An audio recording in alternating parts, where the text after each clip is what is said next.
अफसोसजनक है और सरकार मूक दर्शक बनी हुई है। सरकार सिर्फ घोषणाएं करती है। अखबार में रोज पढ़िएगा कि तो अखबार में रोज जो है सरकार कहती है कि हम दलित की रक्षा कर रहे हैं और अपराधियों का माला पहनाएंगे। और आज आपराधिक तत्व के लोग ही, जो यहाँ पे अपराधी तत्व के लोग हैं, उन लोगों ने ऐसा काम किया है। तो जो सम्राट चौधरी जी कहते हैं कि अपराधियों को माला पहनाने का काम करेंगे, तो मैं आपके माध्यम से पूछना चाहता हूं कि क्या यहाँ के स्थानीय अपराधियों को माला पहनाया जाएगा या जात के नाम पर उनको सुरक्षा दी जाएगी? लोग कहते हैं कि अनुसूचित जाति अधिनियम का दुरुपयोग होता है। अगर ये अनुसूचित जाति अधिनियम अगर नहीं लगाएगा तो ये लोग क्या करेगा? इन्हीं के जैसे लोगों की रक्षा के लिए अनुसूचित जाति अधिनियम बनाया गया है, लेकिन उसके बारे में लगातार दुष्प्रचार इस देश में किया जा रहा है और सुप्रीम कोर्ट ने उसको कमजोर कर दिया। आज की जरूरत है दलितों की रक्षा के लिए, पासवान, रविदास, मुसहर, पासी की रक्षा के लिए अनुसूचित जाति अधिनियम जो है वो आज की मांग है, आज की जरूरत है। बिहार में हम ये माहौल बनाने का काम करेंगे कि अनुसूचित जाति अधिनियम को संविधान की 9वीं अनुसूची में डालिए ताकि उसके साथ छेड़छाड़ नहीं की जा सके। और मैं यहाँ खड़े हुए हर लोगों को बोलना चाहूंगा कि आप समझिए कि आपके अधिकार क्या है। अनुसूचित जाति अधिनियम आपके अधिकारों के लिए, आपकी रक्षा सुरक्षा के लिए बनाया गया है। तो आपको हर माध्यम से ये माहौल बनाना पड़ेगा और सरकार पे दबाव बनाना पड़ेगा कि अनुसूचित जाति अधिनियम को संविधान की 9वीं अनुसूची में डाले। लोग जानते हैं, समझते हैं कि आज पासवान के यहाँ हुआ है तो रविदास मदद करने नहीं आएगा, रविदास के यहाँ होगा तो मुसहर मदद करने नहीं जाएगा, मुसहर के यहाँ होगा तो पासी मदद नहीं करने जाएगा।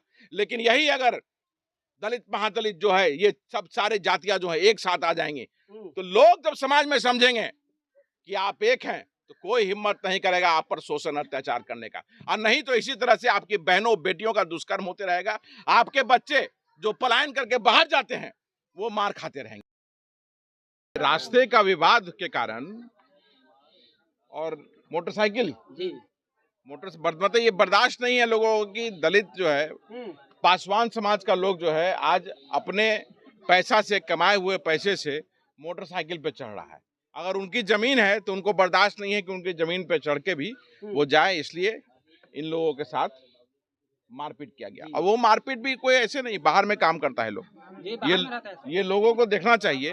और आज ये बिहार में यही स्थिति है, पूरे बिहार की यही स्थिति है। और इसी तरह से पूरे बिहार में पासवानों, रविदासों, मुसहरों, पासियों को मारा जा रहा है, शोषण अत्याचार किया जा रहा है। जहां देखिए हमारी बहनों के साथ दुष्कर्म कर दिया जा रहा है, लाइव गवाह है आपके सामने। देखिए, पूरे बिहार को देखना चाहिए, पूरे देश को देखना चाहिए और उन लोगों को विशेष कर देखना चाहिए जो लोग कहते हैं कि अनुसूचित जाति अधिनियम का दुरुपयोग होता है। अगर ये अनुसूचित जाति अधिनियम अगर नहीं लगाएगा तो ये लोग क्या करेगा? इन्हीं के जैसे लोगों की रक्षा के लिए अनुसूचित जाति अधिनियम बनाया गया है, लेकिन उसके बारे में लगातार दुष्प्रचार इस देश में किया जा रहा है और सुप्रीम कोर्ट ने उसको कमजोर कर दिया। आज की जरूरत है दलितों की रक्षा के लिए, पासवान, रविदास, मुसहर, पासी की रक्षा के लिए अनुसूचित जाति अधिनियम जो है वो आज की मांग है, आज की जरूरत है। कहाँ काम करते हो बेटा? रांची। ये रांची में लड़का काम करता है, इसका क्या दोष है? ये घर आया इधर, ये तो सोचा हुआ है घर जाके अपने माता पिता से मिलेंगे हम। इस बुरी तरह से मार खाने के लिए ये तो कभी सोच के नहीं आया होगा कि इस बुरी तरह से मार खाएगा ये। तो ये स्थिति है और ये सिर्फ ये वैशाली अमृतपुर की स्थिति नहीं है, ये पूरे बिहार की स्थिति है। पूरे बिहार में यही हो रहा है। ये अफसोसजनक है और सरकार मूक दर्शक बनी हुई है। सरकार सिर्फ घोषणाएं करती है। अखबार में रोज पढ़िएगा कि तो अखबार में रोज जो है सरकार कहती है कि हम दलित की रक्षा कर रहे हैं और अपराधियों का माला पहनाएंगे। और आज आपराधिक तत्व के लोग ही, जो यहाँ पे अपराधी तत्व के लोग हैं, उन लोगों ने ऐसा काम किया है। तो जो सम्राट चौधरी जी कहते हैं कि अपराधियों को माला पहनाने का काम करेंगे, तो मैं आपके माध्यम से पूछना चाहता हूं कि क्या यहाँ के स्थानीय अपराधियों को माला पहनाया जाएगा या जात के नाम पर उनको सुरक्षा दी जाएगी, जातीयता सुरक्षा दी जाएगी? कि या एक पासवान लड़कों को, जो गरीब लड़के हैं, जो बाहर काम करते हैं, यहाँ नौकरी नहीं होने के कारण पलायन करके बाहर काम करते हैं, उनको इसी तरह से मरने के लिए छोड़ दिया जाएगा या इनको न्याय मिलेगा? सर, एक सवाल और है कि पूरे देश में इस तरह की घटनाएं सामने आ रही है, इसके बावजूद अगर जो स्वजातीय मंत्री बने या विधायक बन के गए जिनके मत उनकी एक शब्द भी ऐसी घटनाओं पे नहीं निकलती है, उस पर क्या कहना चाहिए? वो सब बेकार है, वो लोग, इट्स ऑल फार्स, सब बेकार है। वो लोग सब शो के लिए हैं, कोई अपने समाज के लिए नहीं है। समाज का वोट लेता है लोग, आज का सच्चाई यही है। और समाज के नाम पे विधायक, सांसद, मंत्री बन के लोग सिर्फ सत्ता की मलाई काटते हैं। आप बताइए मुझे, पूरे बिहार में आपको कौन सा सांसद, कौन सा मंत्री जो अनुसूचित जाति का है आज अपने समाज के बीच में जाकर के उनकी रक्षा करने का काम कर रहा है? अनुसूचित जाति आयोग में जितना मांझी के पुत्र हैं, तो भाई उनको रील बनाने से फुर्सत मिलेगा तब तो वो यहाँ आएंगे और देखेंगे कि पासवान समाज का एक लड़का को इस तरह से मार के गिरा दिया गया है। इस देश में 131 दलित सांसद है और आज अनुसूचित जाति अधिनियम को कमजोर कर दिया गया। क्यों? और आज वो 131 दलित सांसद जो हैं वो चुप रहे, वो चुपचाप बैठे हुए हैं। अगर वो चाहेंगे, खा रहे हैं क्या? अरे यार पहले सुनने तो आज अगर वो चाहेंगे, अगर वो चाहेंगे तो पार्लियामेंट को स्टॉल कर देंगे।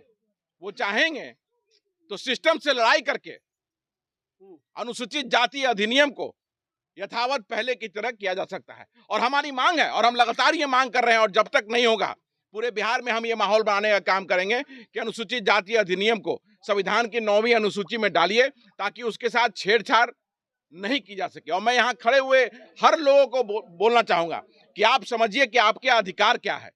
अनुसूचित जाति अधिनियम आपके अधिकारों के लिए, आपकी रक्षा सुरक्षा के लिए बनाया गया है। तो आपको हर माध्यम से ये माहौल बनाना पड़ेगा और सरकार पे दबाव बनाना पड़ेगा कि अनुसूचित जाति अधिनियम को संविधान की 9वीं अनुसूची में डाले, तभी उसका पालन ठीक से होगा। आज अनुसूचित जाति अधिनियम हम लोग जाएंगे या हमारे तरह और लोग जो हमारी टीम के लोग हैं, जागरूक लोग जो हैं, जाके थाना में दबाव देंगे तो अनुसूचित जाति अधिनियम वो एक्ट उसमें लग जाएगा। लेकिन उसको ठीक से पालन नहीं किया जाएगा। इसलिए पालन नहीं किया जाएगा क्योंकि उसको कमजोर कर दिया गया है और ये सुप्रीम कोर्ट ने कर दिया है कमजोर। ये सुप्रीम कोर्ट ने कर दिया है कमजोर। दलित समाज के तो तमाम मंत्री हैं, चाहे चिराग पासवान, जीतन राम, ये लोग तो बोलते ही भी नहीं है। तो ये सवाल उनसे पूछिए ना, हमसे क्यों पूछ रहे हैं? नहीं बोलते। हम तो कह चुके हैं कि ये लोग किसी काम के नहीं है। वोट लेंगे आपका और मजा करेंगे पटना राजधानी में बैठ के या दिल्ली की राजधानी में बैठ के, एसी का मजा लेंगे, 5 स्टार का मजा ले रहे हैं ये लोग। यही इनका काम है। इन लोगों का तो वोट लेके सांसद बने, यहाँ तो लोजपा के प्रत्याशी यहाँ। तो मैं आपके माध्यम से कहना चाहूंगा कि बिहार में पूरे बिहार में अनुसूचित जाति के लोग जो हैं, पासवान, रविदास, मुसहर, पासी के लोग जो हैं, जहां जहां उनके नेता लोग जो तथाकथित हर जाति के जो नेता हैं वो पहुंचते हैं, तो उनसे सवाल कीजिए कि जब हम आपका समाज जब मारा पीटा जा रहा हो, जब आपका समाज इस तरह से गांव के बीच में ये खटिया पे पड़ा हुआ हो, उसकी बूढ़ी माँ पंखा हवा दे रही हो, तो उस वक्त वो कहाँ रहता है? जब एक हमारा भाई अस्पताल में जब सांसें गिन रहा हो तो वो कहाँ है? ये पूछना चाहिए। और ये तभी संभव होगा जब ये लोग एकत्रित होके जात से हट करके ये पूछना शुरू करेंगे। और मैं कहता हूं कि लोग जानते हैं, समझते हैं कि आज पासवान के यहाँ हुआ है तो रविदास मदद करने नहीं आएगा, रविदास के यहाँ होगा तो मुसहर मदद करने नहीं जाएगा, मुसहर के यहाँ होगा तो पासी मदद नहीं करने जाएगा। लेकिन यही अगर दलित, महादलित जो है, ये सब सारे जातियां जो है एक साथ आ जाएंगी, तो लोग जब समाज में समझेंगे कि आप एक हैं, तो कोई हिम्मत नहीं करेगा आप पर शोषण अत्याचार करने का। और नहीं तो इसी तरह से आपकी बहनों बेटियों का दुष्कर्म होते रहेगा।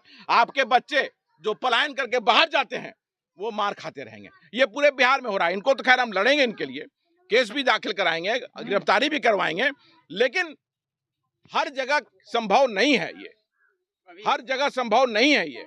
गिरफ्तारी करवाएंगे उन लोगों का? बिल्कुल, क्यों नहीं कराएंगे? ये हमारा काम है, समाज के लिए हम जब आए हैं तो जरूर कराएंगे। अभी SC/ST के Lakhindar Paswan ji toll free number जारी किए हैं कि अनुसूचित जनजाति को अगर कोई समस्या होती है तो इस पर टोल फ्री नंबर, तो इन लोगों को करना चाहिए। जितने लोग यहाँ पे हैं, इतना सारे लोग मोबाइल लेके, तो जितने लोग जिनके हाथ में मोबाइल है सब मेरे ख्याल से अवेयर होंगे इस चीज के बारे में।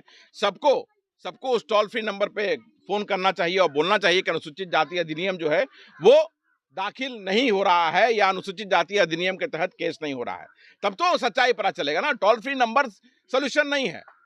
टोल फ्री नंबर सिर्फ दे देना वो समाधान नहीं है। समाधान तब होगा कि जब अनुसूचित जाति अधिनियम का केस दाखिल होगा, FIR होगा, जो शोषण करता है, जो मारने पीटने वाले हैं वो गिरफ्तार होंगे, तभी उसका समाधान होगा। ये तो सिर्फ दिखावा है।